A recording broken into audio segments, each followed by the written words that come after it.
آگے جا کے راستہ بائیں جانب مڑ گیا تھا۔ پھر چند قدم چلنے کے بعد انہیں اپنا ایک ساتھی دکھائی دیا، مگر ایسی حالت میں کہ اسے دیکھ کر ابو شعیب کے حلق سے ایک دل ہراش چیخ نکلی اور وہ تھر تھر کانپنے لگا۔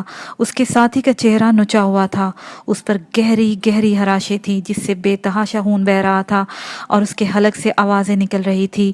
اوں غاں کی یہ آوازیں اس کے ساتھی کے حلق سے بڑے ہی بھیانک انداز میں نکل رہی تھی۔ یہ کیا ہوا؟ اس نے گھبرا کر سوال کیا، مگر اس کے ساتھی نے کوئی جواب نہ دیا، اور پھر یہ کہ وہ جواب دینے کی پوزیشن میں نہیں تھا، اس لیے کہ وہ اوندے منہ فرش پر پڑا تھا اور پھر نہ اٹھ سکا۔ ابو شعیب نے اسے خوف زدہ انداز میں پکارا، اس کا نام لے کر اسے ہلانے جانے کی کوشش جاری رکھی۔ پھر اچانک ایک دوسری آواز سنائی دی، اتنی ہی کربناک، ویسی ہی لرزہ خیز، اور ابو شعیب اس طرف دوڑ پڑا۔ راہداری کو پار کرنے کے بعد وہ بائیں جانب مڑا تو اسے اپنا دوسرا ساتھی نظر آیا، مگر اس کی حالت بھی پہلے سے زیادہ قابل رحم تھی۔ اس کے چہرے کا گوشت بھی نچا ہوا تھا، اور بعض جگہ سے تو اتنا زیادہ گوشت اترا ہوا تھا کہ دانت نظر آ رہے تھے۔ پورے چہرے پر گہری خراشیں تھی اور لباس پھٹا ہوا تھا۔ ابو شعیب دوسرے ساتھی کو اس حالت میں دیکھ کر بدحواس ہو گیا اور چیختا ہوا وہاں سے نکل آیا۔ خزانہ حاصل کرنے کے خیال اس کے دماغ سے نکل چکا تھا۔ اسے یقین ہو گیا تھا اس کے دونوں ساتھی دیوتاؤں کے قہر کا شکار ہوئے ہیں، لیانوس نے انہیں زندگی سے محروم کر دیا ہے۔ خزانہ تلاش کرنے کا خیال اس کے دماغ سے نکل چکا تھا۔ اسے یقین ہو گیا تھا کہ سرزمین مصر کی کہانیاں ویسے تو بہت ہی بار منظر عام پر آ چکی ہیں، طرح طرح کے واقعات ان سے منسلک ہیں، لیکن یہ سرزمین اس قدر دلکش اور پراسرار ہے کہ لوگوں کی توجہ اس کی جانب کھو سی جاتی ہے۔ ادھر تو ابو شعیب اور اس کے دو ساتھی اس حادثے کا شکار ہوئے تھے، دوسری طرف ایک اور کہانی بھی منظر عام پر آ رہی تھی۔ یہ ایک بہت بڑے ملک میں اہرام مصر کے بارے میں تفصیلات شائع ہونے کے بعد وجود میں آئی تھی۔ گارمنٹس تیار کرنے والی ایک مشہور کمپنی کے مالک نے اپنے بورڈ آف ڈائریکٹر کا ہنگامی اجلاس بلایا اور 2 گھنٹے کی میٹنگ کے بعد یہ فیصلہ کیا کہ ان کی کمپنی 2 ماڈل گرلز اور 2 ماڈل بوائز کو متعلقہ اسٹاف کے ساتھ مصر روانہ کرے اور انہیں کمپنی کے مختلف ملبوسات پہنا کر ان کی سٹلز کھینچی جائیں۔ ڈائریکٹر جنرل نے یہ مشورہ دیا تھا کہ ماڈل گرلز کی سٹلز کھینچتے وقت اگر احرام پس منظر میں ہو تو ان کی دلکشی اور انفرادیت اور زیادہ بڑھ جائے گی۔ اس نئی اشتہاری مہم کے لیے 2 سب سے مہنگی ماڈل گرلز کا انتخاب ہوا۔ اس کے علاوہ ایک نئے لڑکے کو بھی آزمانے کا فیصلہ کیا گیا تھا جو چند اشتہاری فلموں اور صابن کے اشتہارات میں آیا تھا، اور خیال کیا جاتا تھا کہ جلد ہی سے ٹیلی ویژن یا فلم کی طرف سے بھی پیشکش کی جانے والی ہے اور وہ ڈراموں میں حصہ لینے والا ہے۔ ماڈلز کے ساتھ ایک فوٹوگرافر، ہدایت کار کا ڈریس میکر اور میک اپ وومن بھی تھے۔ کمپنی نے ضروری تیاریاں کی اور تیسرے دن انہیں قاہرہ پہنچا دیا۔ وہ قاہرہ کے اندر ایک شاندار ہوٹل میں ٹھہرے، پھر انہوں نے کمپنی کارڈ دکھا کر 2 جیپیں کرائے پر حاصل کر لیں، ان پر اپنے کیمرے، جنریٹر کیمپ لگانے کے سامان اور دوسری چیزیں لاد دیں، اور وہاں سے وہ چیزا کی جانب روانہ ہو گئے۔ قاہرہ اور چیزا کا نقشہ وہ پہلے ہی خرید چکے تھے، اس لیے کسی سے پوچھنے کی ضرورت ہی نہ پیش آئی۔ آخرکار وہ شہر المنظر پر چل پڑے۔ تقریباً 50 کلومیٹر کا راستہ طے کرنے کے بعد انہیں احرام دکھائی دینے لگے۔ اس ملک کی دلکشی اس کے احراموں کی وجہ سے تھی۔ لشیا نے گہرا سانس لے کر کہا، اور پھر پچھلی جیپ کے حصے میں بیٹھی ہوئی تھی اور فوٹوگرافر جینی اسٹلز اتار رہا تھا، جبکہ پس منظر میں قاہرہ کے احرام تھے۔ لوگوں کی ایک بڑی تعداد اونٹوں پر قافلوں کی شکل میں جا رہی تھی۔ اس کے علاوہ بہت سارے لوگ کاروں اور جیپوں پر بھی نظر آ رہے تھے۔ مجموعی طور پر اس ریگستانی سڑک پر ٹریفک زیادہ نہیں تھی۔ اپنے شاندار اور ہنگامہ خیز شہر سے اچانک یہاں آنے کے بعد یوں لگتا تھا جیسے زندگی اچانک ساکت اور جامد ہو گئی ہو۔ دوسری لڑکی گیری نے سیٹ سے ٹیک لگاتے ہوئے کہا۔ سیٹ سے ونڈ سکرین کا فاصلہ اتنا تھا کہ وہ ڈیش بورڈ کے اوپر ایڑیاں رکھ کر بیٹھی ہوئی تھی اور اگلی جیپ کی اگلی سیٹ پر تھی۔ اس کے برابر ہدایت کار بیٹھا ڈرائیونگ کر رہا تھا۔ اس کا نام ڈینی تھا اور یہ بڑا مشہور ہدایت کار ڈینی کے نام سے پکارا جاتا تھا، مگر یہ علاقہ ہمیشہ ایسا نہیں ہوگا، دوسری لڑکی نے پچھلی سیٹ سے کہا۔ یہ دوسری لڑکی گروپ کی میک اپ وومن تھی اور ماڈل کے چہروں اور بالوں کو سنوارنے کا کام اس کے سپرد تھا۔ وہ درمیانی قد و قامت کی، کسی قدر بھاری بدن کی عورت تھی اور تھوڑا سا چلنے کے بعد اس کا سانس پھولنے لگتا تھا۔ اس کی رنگت بہت صاف تھی اور اس کی دوست اسے مکھن کا پہاڑ کہتی تھیں۔ مصر 5000 سال پہلے تہذیب کا گہوارہ ہوتا تو یقیناً یہاں تعمیرات کے شاہکار نمونے قائم کیے گئے ہوں گے۔ آہ کاش میں اس دور میں ہوتی، اور لشیا نے گہری سانس لے کر کہنا چاہا، مگر میک اپ وومن نے اس کا یہ جملہ پورا نہیں ہونے دیا۔ کیا تمہیں مصر کے بارے میں تفصیلات معلوم نہیں ہیں؟ کیا مطلب؟ اگر تم اس دور میں ہوتی بھی تو کسی فرعون کے حرم میں کنیز ہوتی۔ جی نہیں، میں ملکہ ہوتی۔ تمہیں معلوم نہیں کہ اس زمانے میں مرد عورتوں سے بہت ہی برا سلوک کرتے تھے اور انہیں غلام بنا کر بھیڑ بکریوں کی طرح رکھا جاتا تھا؟ ڈینی نے بھی مسکراتے ہوئے کہا، اسی لیے عورتیں شاید اس زمانے میں زیادہ آسودہ تھیں۔ اس دور میں تو عورتوں کی قدر و قیمت بالکل ہی ختم ہو گئی ہے۔ لشیا نے حسرت بھرے لہجے میں کہا۔ جیپ کی پچھلی سیٹ پر گیری تھی۔ اس کے لمبے سنہری بال ہوا میں لہرا رہے تھے، جنہیں وہ ایک شان بے نیازی سے جھٹک جھٹک کر تصویریں کھنچوا رہی تھی۔ فوٹوگرافر اس سے 3 فٹ کے فاصلے پر بیٹھا اس کے سٹلز بنا رہا تھا، جبکہ پس منظر میں شوپیس اور طوطا ہامون کے احرام پھیلے ہوئے تھے۔ یہ سٹلز کاش ہم احراموں کے اندر جا کر کھنچواتے، گیری نے بدستور حسرت بھرے لہجے میں کہا۔ میرے دل میں بھی یہی خواہش ہے۔ مجھے احراموں کی یہ سرزمین بڑی ہی دلکش اور رومانٹک لگتی ہے۔ کاش کہ میں ان ماڈلز کو اس کے پہلو میں کھڑا کر کے سٹلز بناتا۔ اگر ایسا کر پاتا تو میں یقین کرو دنیا میں دھوم مچ جاتی۔ ان مصریوں کی زندگی کتنی پراسرار ہے۔ ہاں، ہمیشہ سے ہی ایسی ہے، جینی نے کہا۔ لیکن میں تمہیں ایک بات بتا دوں، مصر ایک ترقی پذیر ملک ہے۔ اسوان بند کی تعمیر کے بعد یہاں ترقی کی لہر ضرور آئے گی، اور دیکھنا کہ یہ کہاں کا کہاں پہنچ جاتا ہے۔ اب کیا پروگرام ہے؟ ڈینی نے کہا۔ ہاں تو میں یہ بات پوچھ رہی ہوں کہ ہمیں کتنی دور تک جانا پڑے گا؟ میں تھکن محسوس کر رہی ہوں، گیری بولی۔ مسٹر ڈینی نے صبح بتایا تھا کہ وہ احراموں کے بہت قریب جا کر کلوز اپ اتروائیں گے، جینیفر بولی۔ اس سے سٹلز کی قدر و قیمت میں اضافہ ہو جائے گا، مگر مجھے یہ کام بہت بور لگ رہا ہے۔ میں یہاں کی دھول اور ریت سے پریشان ہوں، لشیا نے گہری سانس لے کر کہا۔ تم یہ بھی تو سوچو کہ یہ دھول ہزاروں سال پرانی ہے۔ کیا تمہارے نزدیک اس کی کوئی قدر و قیمت نہیں؟ جینیفر نے مسکرا کر کہا۔ یہ ایک جذباتی بات ہے، بہرحال حقیقت تو ہے۔ لشیا سر ہلا کر رہ گئی۔ وہ ایک نشیبی راستہ طے کر کے 2 پہاڑیوں کے درمیان پہنچے تو اگلی جیپ لڑکھڑانے لگی۔ ڈینی نے انجن بند کیا اور نیچے اتر کر ٹائر کا جائزہ لینے کے بعد اعلان کیا کہ ٹائر تو برسٹ ہو چکا ہے۔ ارے کیسے؟ پیچھے بیٹھے ہوئے ماڈل لڑکے نے، جس کا نام ہیگی تھا، کہا۔ وہ پچھلی جیپ ڈرائیو کر رہا تھا۔ اگلی جیپ رکتے دیکھ کر اس نے بھی اپنی گاڑی روک لی تھی۔ راستے میں کسی تیز رفتار پتھر سے ٹائر تھوڑا سا کٹ گیا تھا اور رفتہ رفتہ اس میں سے ہوا نکلتی جا رہی تھی۔ اب کیا کریں؟ یہ تو بالکل ہی فلیٹ ہو گیا ہے، ڈینی نے پھر وضاحت کی، پھر منہ بنا کر ٹائر پر ایک لات رسید کی اور دور جا کر ایک بڑے سے پتھر پر بیٹھ گیا۔ اس نے اپنی جیب سے سگریٹ کا ایک پیکٹ نکالا اور سگریٹ سلگانے لگا۔ ہوا بے شک زیادہ تیز نہیں تھی، لیکن مدھم ہوا کے ساتھ ساتھ ہلکی ہلکی گرد بھی اڑ رہی تھی۔ لڑکیاں بور ہو رہی تھیں۔ ٹائر تبدیل کرنے میں کتنی دیر لگے گی؟ لشیا نے بیزاری سے پوچھا۔ زیادہ دیر نہیں لگے گی، ایک اور شخص نے اسے تسلی دی۔ یہ بھی موو اینڈ ڈریس میکر تھی اور سیاہ فام تھی۔ اسے یونٹ میں بہت تھوڑے عرصے پہلے شامل کیا گیا تھا۔ یونٹ اپنے ساتھ جدید زمانے کے ملبوسات سلوا کر لایا تھا، مگر کمپنی نے اس لڑکی کو اس لیے بھیجا تھا کہ وہ جب اور جس وقت چاہے ان ملبوسات میں تبدیلی کر سکتی ہے۔ میرا خیال ہے کہ آدھا گھنٹہ تو لگ ہی جائے گا، لشیا نے کہا۔ ہاں یہ ہو سکتا ہے، اس دوران میں نزدیک میں واقع مقبرے دیکھ سکتی ہوں۔ کیوں ڈینی، تو میرے ساتھ چلو گی؟ اس نے ڈریس میکر عورت سے پوچھا۔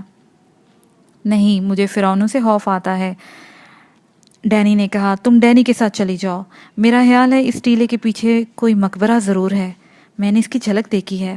کیوں مسٹر ڈینی، چل رہے ہیں آپ میرے ساتھ؟ ہاں چلو اٹھو، ڈینی نے کہا، جو خود بھی کافی بور نظر آتا تھا اور بڑے سے پتھر پر بیٹھا سگریٹ پھونک رہا تھا۔ اپنی جگہ سے اٹھتا ہوا بولا۔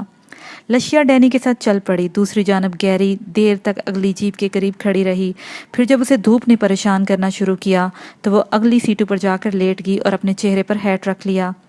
کیوں نہ ہم اس ٹیلے کے دوسری جانب جا کر اس مقبرے کو دیکھیں جہاں کوئی 5000 سال پہلے سے ساکت لیٹا ہمارا انتظار کر رہا ہے، لشیا دوسری طرف ڈینی سے کہہ رہی تھی۔ دائمی نیند سونے والوں کو پریشان کرنے سے کیا فائدہ، ڈینی بولا، مگر ایسے لوگوں کو دیکھ کر عبرت حاصل کرنا چاہیے۔ ٹھیک ہے، اگر تم عبرت حاصل کرنے کے موڈ میں ہو تو یوں ہی صحیح، ڈینی نے کھڑے ہوتے ہوئے کہا۔ وہ دراز قامت تھا اور اس کا جسم بے حد متناسب تھا۔ اسے چست لباس پہننے کا بہت شوق تھا۔ جس سے اس کی شخصیت نمایاں رہتی تھی۔ یہ سمجھ کر وہ نہایت آسانی سے ریتلے ٹیلے پر چڑھ جائیں گے، وہ تھوڑی سی دیر میں نیچے اتر کر مقبرے کو دیکھ لیں گے۔ وہ لاپرواہی سے یہ فاصلہ طے کرنے لگے، مگر جب وہ 25 منٹ کے بعد اس ٹیلے پر پہنچے بری طرح ہانپنے لگے تھے۔ البتہ نہ جانے کیوں لشیا نے یہ اثر قبول نہیں کیا تھا اور وہ اس کے سانس بے ترتیب نہیں ہوئے تھے۔ تمہاری تو بری حالت ہو گئی ہے ڈینی، جیسے تم میلوں دوڑ کر آئے ہو، یا پھر تمہارے پھیپھڑوں میں جان ہی نہیں رہی۔ خدا کی پناہ، ڈینی نے ہانپتے ہوئے کہا، مجھے نہیں معلوم تھا کہ یہ پہاڑی اتنی بلند ہوگی۔ کیوں؟ تمہارا کیا خیال تھا کہ تم 2 قدم رکھ کے اسے پھلانگ جاؤ گے؟ لشیا نے طنزیہ لہجے میں کہا، میں تمہارے پھیپھڑوں کے بارے میں سوچ رہا ہوں، لگتا ہے کہ ان میں کوئی حسوسی بات ہے جس کی وجہ سے تمہارا سانس نہیں پھولا۔ ہو سکتا ہے کوئی بیماری ہی ہو، اور شاید تمہارے سینے میں قدرت نے پھیپھڑے فٹ کرنا ہی نظر انداز کر دیے تھے۔ ڈینی نے اسی لہجے میں سے گھورا اور لشیا ہنسنے لگی۔ ڈینی ریت پر بیٹھ گیا اور پھر اس نے قریب سے گزرتی ہوئی لشیا کی ایک ٹانگ پکڑ کر کھینچ لی۔ وہ اپنا توازن برقرار نہ رکھ سکی اور لڑک گئی۔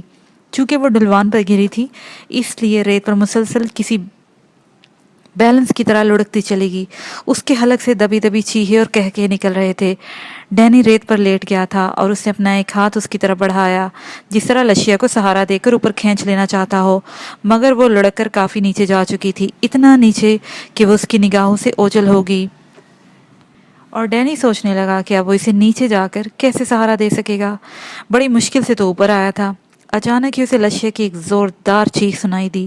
یہ چیخ پہلی والی چیخوں سے مختلف تھی، لرزہ ہیس خوف میں ڈوبی ہوئی۔ اس کے بعد مزید 2-3 چیخیں بلند ہوئی اور ڈینی گھبرا کر کھڑا ہو گیا۔ پھر وہ برق رفتاری سے نیچے اترنے لگا۔ یہ جو کچھ ہوا تھا غلط ہوا تھا۔ اس نے نیچے پہنچ کر لشیا کو ایک ابھرتے ہوئے پتھر کے قریب بیٹھے ہوئے کسی کے پڑے ہاتھ پیر ہلاتے ہوئے دیکھا۔ لشیا ہیزانی انداز میں چیخ رہی تھی، وہ بے بسی سے ہاتھ پیر ہلا رہی تھی اور ایسا لگتا تھا کہ اب کبھی نہیں اٹھ سکے گی۔ اس کی ٹانگوں کے قریب جو ابھرا ہوا پتھر پڑا ہوا تھا وہ در حقیقت میں پتھر نہیں تھا، بلکہ ایک آدمی کا سر تھا، اور اس آدمی کا جسم ریت میں دفن تھا، جبکہ گردن ایک طرف کو ڈھلکی ہوئی تھی۔ یہ منظر قطعی اتنا خوفناک نہ ہوتا اگر اس آدمی کا چہرہ ادھڑا ہوا نہ ہوتا۔ اس کے بے جان چہرے پر سے کھال اس طرح اتری ہوئی تھی کہ اس کے جبڑے کے نیچے دانت تک نظر آ رہے تھے۔ ایسا معلوم ہوتا تھا جیسے کسی ہونہار درندے نے پنجوں سے اس کا چہرہ نوچ لیا ہو۔ وہ کوئی مصری ہی تھا جس کا رنگ سانولا رہا ہوگا، مگر اب وہ دھوپ میں جلس کر سیاہ ہو گیا تھا اور اس کے چہرے کی کھال جگہ جگہ سے اتر چکی تھی۔ یہ کون ہے؟ ڈینی نے خوف زدہ انداز میں کہا، اور لشیا کو کھینچ کر اٹھایا جو ابھی تک ہسٹرائی انداز میں چیخ رہی تھی۔ اس کی چیخیں سن کر یونٹ کے دوسرے افراد بھی آگے تھے۔ پیگی نے سب سے پہلے ادھڑے ہوئے چہرے والے آدمی کو دیکھ لیا تھا۔ یہ وہی آدمی تھا جو ابو شیب کے ساتھ خزانے کے لالچ میں 1 روز پہلے لیانوس کے مقبرے میں داخل ہوا تھا۔ پیگی نے آگے بڑھ کر اپنے ہاتھ پھیلا دیے تاکہ اس کا کوئی بھی ساتھی آگے جا کر دہشت زدہ نہ ہو جائے اور وہ اس وقت تک دیر تک وہاں رہے، اور اس کے بعد بڑے ہی وحشت زدہ انداز میں وہاں سے واپس چلے آئے۔ کافی دیر تک اس خوفناک چہرے پر تبصرہ ہوتا رہا تھا۔ پھر اس مقبرے کے تھوڑے فاصلے پر انہیں ایک نہلستان دکھائی دیا۔ یہ جگہ کیمپ لگانے کے لیے بہتر تھی۔ اس خوفناک واقعے نے جو کہ پیش آیا تھا ان سب کے ہوش و حواس کافی خراب کر دیے تھے۔ وہ بے حد خوف زدہ انداز میں نہلستان کی طرف بڑھ رہے تھے جہاں ان کا خیال تھا کہ کیمپ لگایا جائے، اور اسی نہلستان میں فہدی اور زاغل بھی تھے جو آرام کرنے کے لیے ایک چھوٹا سا خیمہ لگا کر ساری رات آرام کرتے رہے تھے۔ اور جب دوسرے دن جب میں ان کے پاس پہنچا تھا تو وہ بے چینی سے میرا انتظار کر رہے تھے۔ کہو دوستو، رات کیسی گزری؟ میں نے مسکراتے ہوئے کہا، انتہائی بھیانک۔ رات بھر فرعونوں سے ہماری جنگ چلتی رہی۔ فرعونوں سے؟ ہاں، پراسرار روحیں ہمیں یہاں سے بھگانا چاہتی تھی، لیکن ہم بھاگنے والوں میں سے کہاں تھے، چنانچہ رات بھر ڈٹے رہے۔ تو پھر تیار ہو جاؤ، مگر تم تو بہت تر و تازہ نظر آ رہے ہو۔ ہاں بھئی، مجھے بس اتنی ہی تکلیف ہوئی ہے کہ میں یہاں سے اپنی جیپ میں ہوٹل پہنچا اور وہاں سے دوبارہ تیار ہونے کے بعد یہاں آیا، اچھی طرح نہا دھو کر فارغ ہوا ہوں۔ اب میرا خیال ہے ہمیں اس مقبرے کی جانب چلنا چاہیے، آؤ، انہوں نے کہا اور مقبرے کی طرف قدم بڑھا دیے۔ جب ہم اس مقبرے میں داخل ہوئے تو ہمیں ایک چھوٹا سا ہال نظر آیا، مگر اس ہال میں کچھ خاص چیز نہیں تھی سوائے اس کے کہ وہاں دیواروں پر 4 مجسمے نصب تھے، بالکل اصلی لگتے تھے۔ میں نے دیکھا کہ زاغل اور فہدی خزانے کی تلاش میں چاروں طرف نگاہیں دوڑا رہے تھے، اور پھر زاغل بول ہی پڑا، کہاں ہے وہ خزانہ؟ بیوقوف آدمی، پہلے ہمیں اس مقبرہ یعنی جائے مدفن تلاش کرنی چاہیے۔ میرا خیال ہے ہم اس کے بائیں جانب کا دروازہ اڑا دیں تو اس کی ممی تک پہنچ سکتے ہیں۔ میں نے خیال آرائی کی۔ کیا تمہارا یہ خیال نقشے کے مطابق ہے؟ ہاں ٹھیک ہے۔ زاغل غرتا ہوا باہر کھڑی ہوئی جیپ تک پہنچ گیا۔ فہدی بھی اس کے ساتھ تھا۔ وزنی چٹان اور دیوار کو اڑانے کے لیے زاغل نے پہلے سے بندوبست کر لیا تھا اور اپنے ساتھ جیلیٹن لایا تھا۔ یہ جیلیٹن بارود سے بھی زیادہ طاقتور تھا۔ اس سے اتنا زوردار دھماکہ ہوتا تھا کہ مضبوط سے مضبوط چٹان بھی اڑ جائے۔ 2 بکس پچھلی جیپ کی سیٹ کے نیچے رکھے ہوئے تھے۔ ایک بکس لے کر وہ اندر آ گیا۔ اس دوران میں نے وہ جگہ صاف کر دی تھی جہاں اس بسٹ کو رکھ کر اڑانا مقصود تھا۔ بکس سے جیلیٹن نکال کر اس نے چھوٹی چھوٹی سی ڈھیریاں بنائی اور کچھ کو ایسے رہنوں میں بھر دیا جو وہاں موجود تھے۔ ان سلوں کے اندر پہلے سے چھوٹے چھوٹے رہنے موجود تھے جنہیں جیلیٹن سے بھر دیا گیا۔ پھر زاغل نے ایک فیتے کے ذریعے جیلیٹن کو آگ لگا دی۔ ہم سب دور چلے گئے۔ کچھ لمحوں کے بعد ایک ہولناک دھماکہ ہوا اور اچانک وہ سنگی دروازہ اڑ گیا جو ہمارے راستے میں حائل تھا۔ تھوڑی دیر تک ہم نے وہاں انتظار کیا اور پھر اس کے بعد اس جگہ سے اندر داخل ہو گئے۔ میں چاروں طرف دیکھ رہا تھا اور مجھے جو معلومات حاصل ہوئی تھی ان کے مطابق میں نے اس چبوترے کی طرف دیکھا تو میرا دل خوشی سے اچھل پڑا۔ دیکھو وہ لیانوس کی ممی ہے۔ میں نے اشارہ کیا اور تیزی سے اس کی طرف دوڑ گیا۔ ممی کے بالکل قریب ہی ایک برتن رکھا ہوا تھا۔ زاغل نے اس برتن میں ہاتھ ڈال کے دیکھا تو اس کی انگلیاں کسی چیز سے ٹکرائیں اور جب وہ ہاتھ باہر نکال رہا تھا تو اس کے ہاتھ میں کچھ دانے جیسی چیز گری۔ وہ گندم تھی، 5000 سال پرانی گندم۔ زاغل نے وہ ایک طرف پھینک دی اور بولا، یہ سب کیا ہے؟ یہاں تو کچھ بھی نہیں ہے۔ یہاں ایک دروازہ اس کمرے میں کھلتا ہے، میں نے کہا۔ مگر یہاں تو 3 دروازے ہیں، زاغل نے کہا۔ یہ دروازے اتنے ٹھوس اور مضبوط تھے کہ ایسا لگتا تھا ان کے پیچھے کسی خزانے کے بجائے ریت کے ڈھیر ہوں۔ وہ دوسرے سرے پر پہنچا تو اچانک ہی میں نے ایک انتہائی خوفزدہ اور گھبرائے ہوئے شخص کو دیکھا جو احمقوں کی طرح وہاں بیٹھا ہوا تھا۔ یہ بری طرح چونک پڑے۔ انتہائی حیرت ہوئی تھی ہمیں کہ یہ زندہ انسان یہاں کہاں سے آ گیا؟ کون ہو تم اور یہاں کیسے آ گئے؟ میں اکیلا نہیں تھا، میرے ساتھ 2 ساتھی اور بھی تھے۔ وہ نہ جانے کہاں چلے گئے۔ وہ پاگلوں کسی انداز میں بولا اور اپنے بارے میں کچھ نہیں بتا سکا۔ بہرحال اس آدمی کو وہاں سے باہر نکالا گیا اور ہم اسے باہر لے آئے۔ فہدی اور زاغل بد دل نظر آ رہے تھے۔ میں محسوس کر رہا تھا کہ وہ خزانے کے حصول کے لیے مضطرب ہے، لیکن میں کیا کر سکتا تھا؟ دوسری طرف نہلستان میں جینیفر اور ڈینی کے ساتھی، ان دونوں نے پھولدار جھولیاں لگا لی تھیں۔ ایک جھولداری میں عورتوں کے لیے اور ایک مردوں کے لیے تھی۔ وہ وہاں ہنسا کام کر رہے تھے اور دوسری صبح کچھ کرنے کے لیے تیار تھے۔ دوسرے دن انہوں نے اپنے کام کو آزاد کر دیا اور اس مقبرے کے پاس پہنچ گئے جہاں انہیں اسٹل فوٹوگرافی کرنی تھی۔ ادھر زاغل اور فہدی کچھ بد دل سے نظر آ رہے تھے۔ انہیں خزانہ نہ ملنے کا بڑا ہی دکھ تھا اور وہ خاص طور پر مجھ سے نفرت کا اظہار کر رہے تھے۔ اس وقت زاغل ایک طرف کھڑا گہرے گہرے سانس لے رہا تھا کہ اچانک ہی کوئی چیز اڑتی ہوئی آئی اس کے شانوں پر گر پڑی۔ اس نے اس دراری طور پر چیخ ماری اور اپنی گردن کو ٹٹولا تو معلوم ہوا وہ ایک رسی کا ٹکڑا ہے۔ اس کے حلق سے سام سام کی ڈری ڈری آوازیں نکلی اور سب نے ایک طرف دیکھا۔ تقریباً 2 فرلانگ کے فاصلے پر چند رنگین چھتریاں لگی ہوئی تھی۔ ایک جیپ کھڑی ہوئی تھی اور 2 گھوڑے کھڑے وہاں پر ہنہنا رہے تھے۔ ان دونوں پر عورتیں سوار تھیں۔ نہ جانے کیا سوچ کر زاغل نے اپنی بندوق اٹھا لی اور ان لوگوں پر فائرنگ شروع کر دی۔ 2 فائروں سے تو کچھ نہیں ہوا، لیکن تیسرے فائر پر انہوں نے دوڑ کر جیپ کی آڑ لے لی اور بیٹھ گئے۔ وہ اب بھی فائرنگ کی رینج میں تھے۔ اس وقت میں اور فہدی باہر کی جانب لپکے اور اس کے ہاتھ سے بندوق چھین لی۔ تم سمجھ رہے ہو یہ لوگ ڈاکو ہیں؟ تمہارا دماغ خراب ہو گیا ہے؟